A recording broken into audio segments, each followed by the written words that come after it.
میرا شوہر مر چکا تھا اور میں اکیلے سونے سے ڈرتی تھی۔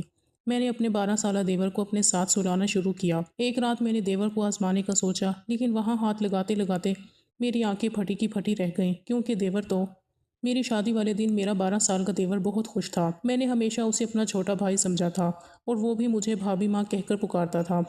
شوہر کے موت ہونے سے کچھ دن بعد مجھے اکیلے سونے میں ڈر لگتا تو میں اپنے دیور کو اپنے ساتھ بیڈ پر سلانے لگی۔ سردیوں کی راتیں تھیں اور ایک بستر میں مجھے دیور کے ساتھ سونا بہت عجیب سا لگتا تھا۔ دیور مجھ سے کافی چھوٹا تھا، وہ 12 سال کی عمر میں بھی 20 سال کا جوان لڑکا لگتا تھا۔ شوہر کے مرنے کے بعد میں نے بہت مشکل سے ہی گزارا کیا تھا، لیکن کب تک میں اس طرح گزارا کرتی۔ اس رات سوچا کہ ایک بار دیور کو آزما کر دیکھتی ہوں۔ آدھی رات ہوئی تو دیور کو ہلا کر دیکھا تو وہ گہری نیند میں تھا، لیکن وہاں ہاتھ لگاتے ہی میری آنکھیں حیرت سے پھٹی کی پھٹی رہ گئیں۔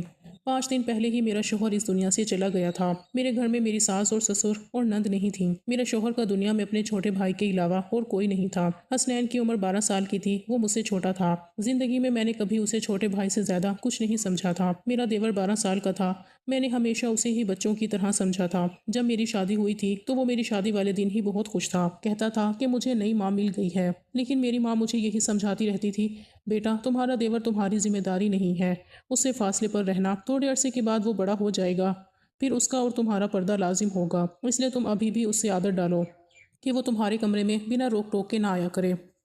میں نے بہت بار دیکھا ہے کہ تمہارا دیور بلا وجہ منہ اٹھائے تمہارے کمرے میں آتا جاتا ہے۔ بیٹی تمہیں ایسا نہیں کرنا چاہیے، تم ایک شادی شدہ لڑکی ہو، تمہیں اپنے شوہر کی بھی پرواہ کرنی چاہیے اور اپنے گھر والوں کی بھی۔ میں اپنی ماں کی باتیں سنتی تو مجھے ایسا لگتا حسنین کے بارے میں میری ماں بہت برا سوچتی ہے، اس لیے میں ان کی باتوں پر دھیان نہ دیتی تھی۔ لیکن جب آج میں بے سہارا ہو گئی، میرا شوہر اس دنیا سے چلا گیا تھا، تو میری آنکھوں میں آنسو بہہ رہے تھے۔ میں سوچ بھی نہیں سکتی تھی کہ وہ مجھے اپنے 12 سال کے بھائی کے اوپر چھوڑ کر اس دنیا سے چلا جائے گا۔ میری زندگی مشکل میں پڑ گئی تھی، رو رو کر میرا برا حال تھا۔ رات کے 1 بج گئے تھے، میرا دیور حسنین ابھی تک گھر نہیں آیا تھا، وہ شاید اپنے بھائی کے رشتہ داروں کے ساتھ مصروف تھا۔ میرا دل مطمئن اس حوالے سے تھا کہ چلو وہ گھر نہیں آتا تو زیادہ اچھی بات ہے، کیونکہ اگر وہ گھر آ گیا تو مجھے بھی عجیب محسوس ہوگا۔ مجھے رہ رہ کر اپنی ماں کی باتیں یاد آ رہی تھیں، لیکن اس لمحے گھر کے دروازے پر دستک ہوئی، میرا دل اچھل کر حلق میں آ گیا۔ میں نے سوچا کہ پتہ نہیں کون ہوگا، مگر باہر سے آواز آئی، بھابھی دروازہ کھولے، میں ہوں۔ میں نے ڈرتے ڈرتے ہی دروازہ کھولا تھا۔ آج تو مجھے یہ گھر جنگل جیسے معلوم ہو رہا تھا۔ حسنین مجھے چھوٹا سا بھیڑیا لگ رہا تھا، پتہ نہیں کیوں میں اس کے بارے میں اتنا برا سوچنے لگی تھی۔ بھابھی آپ نے کھانا کھایا؟ اس نے مجھ سے معصومیت سے پوچھا، نظریں جھکی ہوئی تھیں اور ساتھ ہی ہاتھ میں ایک تھیلی رکھی ہوئی تھی۔ تھیلی میں قورمہ اور نان تھے، قورمہ نان ہوٹل والے لگتے تھے۔ اس نے ایک پلیٹ میں وہ ڈالے اور میرے سامنے لا کر رکھ دیے۔ بھابھی مجھے بنانا نہیں آتا، میں آپ کے لیے باہر سے لے کر آیا ہوں، آپ کھا لیں ورنہ یوں ہی بھوکی مر جائیں گی۔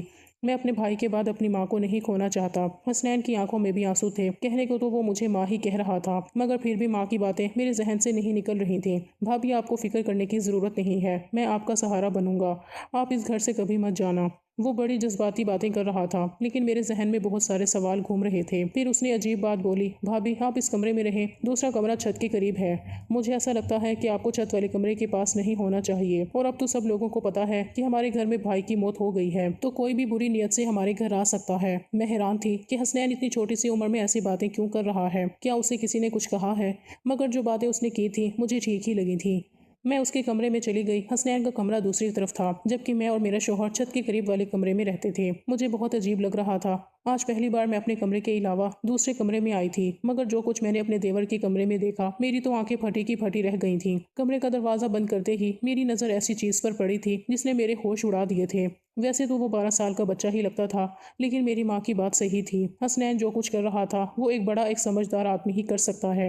حسنین کے کمرے میں اپنا زیور دیکھ کر میرا دل کھول اٹھا تھا۔ میں نے تو اسے کہیں جگہ پر کہیں تالوں میں چھپا رکھا تھا، مگر یہ سب کچھ حسنین کے ہاتھ کیسے لگ گیا؟ بات بڑی عجیب سی تھی۔ میں دل میں سوچنے لگی کہ میں صبح ہوتے ہی اس سے اس بات کا سوال کروں گی، مگر اس وقت مجھے سخت نیند آ رہی تھی۔ میں نے دروازے کو اندر سے کنڈی لگا کر اچھی طرح لاک کر لیا اور پھر سونے کی تیاری کرنے لگی۔ پتہ نہیں کیوں مجھے بہت نیند آ رہی تھی، حالانکہ یہ 2 گھنٹے پہلے مجھے زیادہ نیند نہیں آ رہی تھی، پر آج مجھے لگ رہا تھا جیسے حسنین کے لائے ہوئے قورمہ کھا کر میری آنکھوں پر غنودگی طاری ہو رہی تھی۔ دل میں سوچا کہ کہیں کھانا کھانے سے مجھے نیند تو نہیں آ رہی، مگر اتنا تو مجھے موقع ہی نہیں ملا۔ جب میری آنکھ کھلی تو صبح کے 9 بج رہے تھے۔ میں حیران ہو رہی تھی کہ آج مجھے اتنی نیند کیسے آ گئی، حالانکہ کچھ دن سے بالکل نیند نہیں آ رہی تھی، لیکن آج کھانا کھانے کے بعد میری آنکھیں ایسی بند ہوئیں جیسے کسی کو شراب پلا دی گئی ہو۔ میں حیران ہو رہی تھی، ایسا ہونا تو نہیں چاہیے تھا۔ میرے دل میں بار بار ایک ہی خیال آ رہا تھا، کہیں حسنین کے لائے ہوئے کھانے کو کھا کر میں بے ہوش تو نہیں ہو گئی۔ لیکن حسنین ایسا کیوں کرتا؟ میں نے دل میں سوچا۔ आंखें मलती हुई मैं बाहर आई तो सामने हसनैन किचन में चाय बना रहा था। उसे देखकर बहुत बुरा लग रहा था। भाभी आप सो गई थी, आपको बहुत अच्छी नींद आई ना, उसने मेरी तरफ पुकारते हुए देखकर कहा था। मैंने उसे फीके लहजे में यही कहा, हाँ आज मुझे बहुत ज्यादा नींद आई है। क्यों नहीं आती भाभी, मैंने आपके खाने में नींद वाली गोली मिला के दी थी। मैंने अपने दोस्त को बताया था कि मेरी भाभी को नींद नहीं आती। उसने मुझे कहा तुम उन्हें खाने में नींद की गोलियां मिला दिया करो, इससे वो आराम से सो जाएंगी। मैं हैरान हो गई थी कि हसनैन इतनी घटिया हरकत कैसे कर सकता है। हसनैन तुम ऐसा सोच भी कैसे सकते हो, तुम अपनी भाभी को बेहोश करना चाहते थे। नहीं नहीं भाभी, मैं तो आपको अच्छी नींद देना चाहता था। अब आप अच्छी खासी तरोताज़ा लग रही हैं, ये ले चाय पिए। उसने चाय मेरे सामने रखी तो मैं शक में पड़ गई। तुमने इसमें भी कुछ मिलाया तो नहीं है? अल्लाह की कसम भाभी, वो तो मैंने आपकी नींद के लिए, आपके सुकून के लिए गोलियां मिलाई थी। आप कहती हैं ये चाय मैं आपके सामने खुद पी लेता हूँ, बल्कि हम आधी आधी पी लेते हैं। उसने उस गिलास के होंठ भरते हुए मुझे दिखाया तो मैं यकीन कर बैठी। मैंने कहा कि ठीक है, मुझे माफ़ कर दो, मैं तुम्हारे बारे में शक्की हो जाती हूँ। मैं हसनैन का चेहरा देखती तो उसकी मासूमियत पर मुझे यकीन आ जाता था, क्योंकि वाकई उसके चेहरे पर बहुत ज़्यादा मासूमियत और शराफत थी। मैंने आज उसे कुछ नहीं कहा था, जानना चाहती थी कि वो आगे क्या कहेगा, क्योंकि जो कुछ मैं उसके कमरे में देख आई थी उसकी तो कोई माफ़ी नहीं थी। थोड़ी देर बाद उसने खुद ही मुंह खोल लिया, भाभी मैं आपके जेवर बेचना चाहता हूँ। मेरा एक बहुत ही जानने वाला और ईमानदार अंकल है, वो हमारे जेवर बेचकर हमें बहुत सारे पैसे देंगे।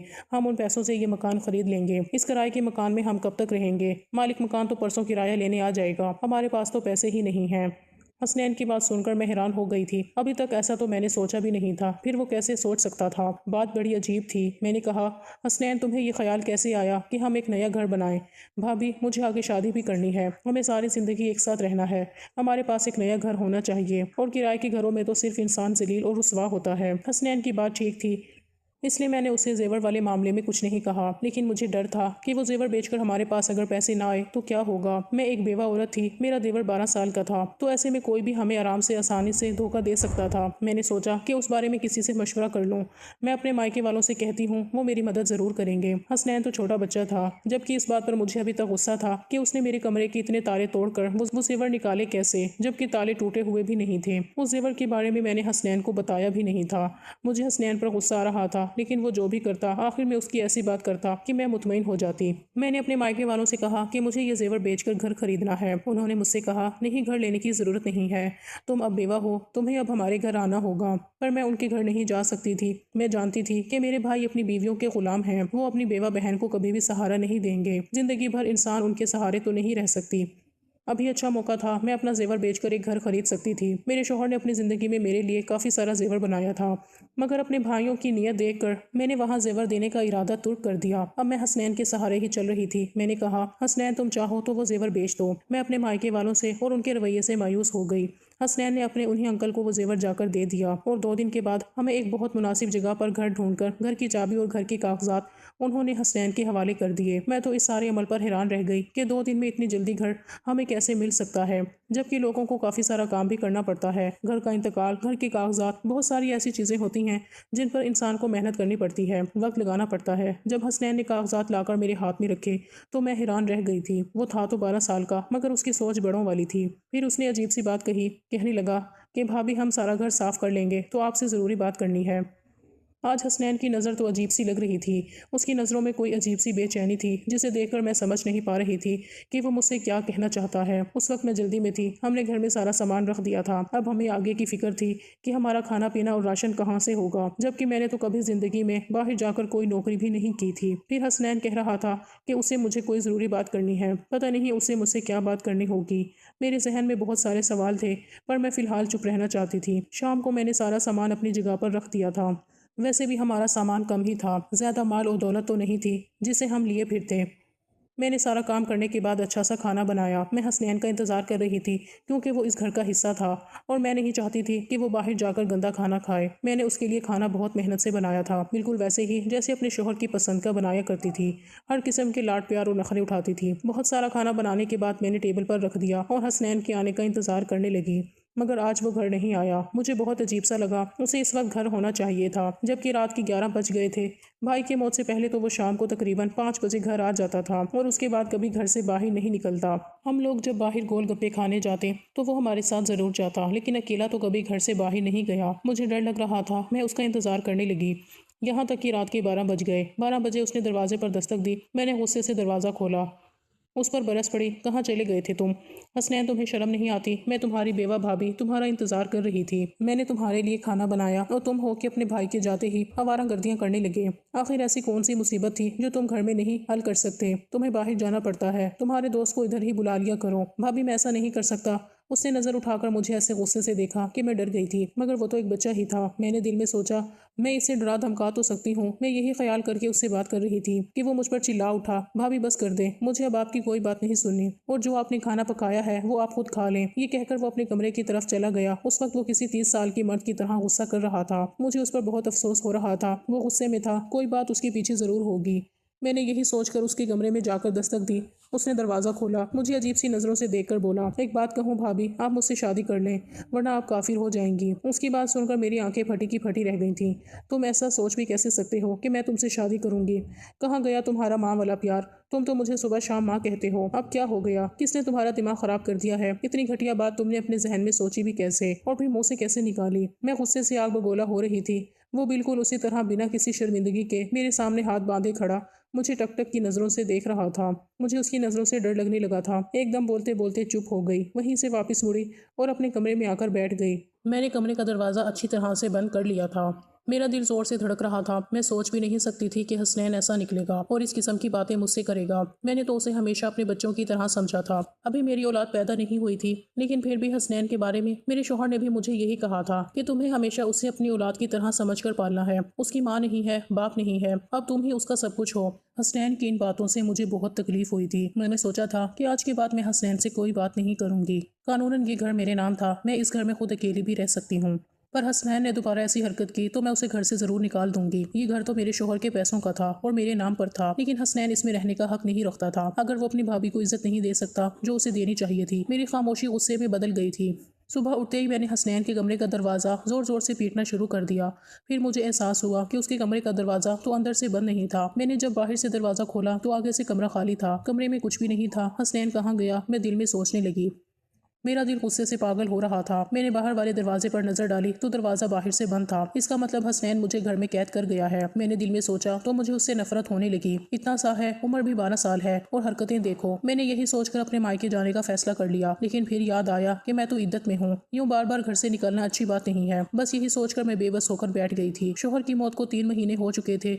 इन 3 महीनों में हसनैन कितना बदल गया था। मैं दिल में सोचने लगी, खुदा मुझे औलाद देता तो उस वक्त हसनैन के सहारे ना होती। मगर अब मैं उसे क्या कहूँ? मेरा तो उससे कोई रिश्ता भी नहीं। जिस शख्स की वजह से रिश्ता था वो तो इस दुनिया से चला गया। आज मैंने सोच लिया था कि हसनैन आएगा तो मैं उससे साफ साफ बात करूंगी कि वो इस घर में नहीं रह सकता। रात के तकरीबन 9 बजे थे कि मेरे घर के दरवाजे पर जोर जोर से दस्तक होने लगी। मैं तो यही सोच रही थी बाहर हसनैन होगा, पर जब मैंने दरवाजा खोला तो सामने 4 आदमी खड़े थे। ये आदमी बहुत अजीब गुस्से में लग रहे थे। उनके चेहरे पर दाढ़ियां थी, लगता था जैसे जमीन के ठेकेदार हैं।